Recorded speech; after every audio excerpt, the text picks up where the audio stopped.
Westeros has 7 kingdoms, but the Iron Islands have hundreds.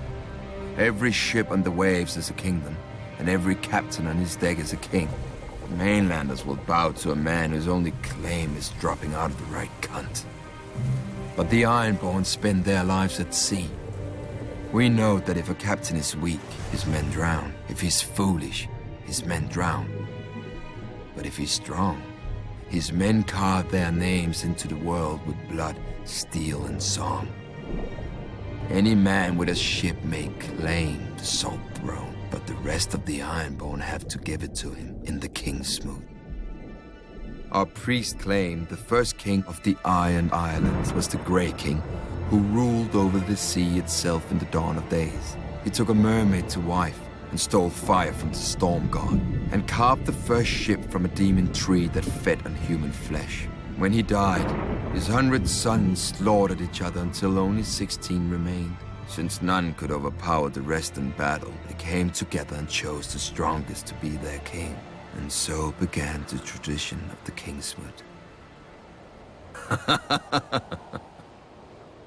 A good story for children who don't know that grey is what men become after their strength has fled, or that brothers do not easily submit.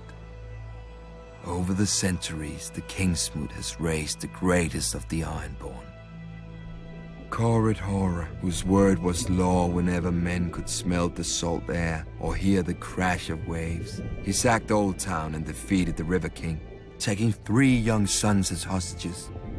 When their father's tribute was late, Corrid cut out their hearts with his own hand. When the father marched for vengeance, Corrid smashed his army and gave this River King to the drowned god. Harwin Horror, born to a king who had a fleet he didn't sail and swords he didn't blood. As an unruly and worthless youngest son, Harwin was sent away to the east to vanish, and so he did. But when his father died, Harwin returned to the Iron Islands for the Kingsmoot.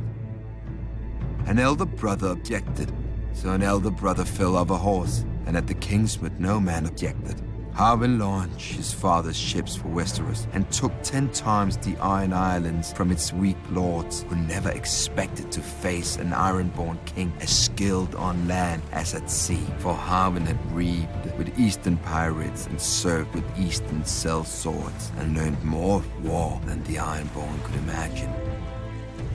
After Aegon and his dragons burned our last king, Harren the Black, and broke our armies, the defeated Ironborn chose my ancestor, Rickon Greyjoy, as Lord of the Iron Islands, not king.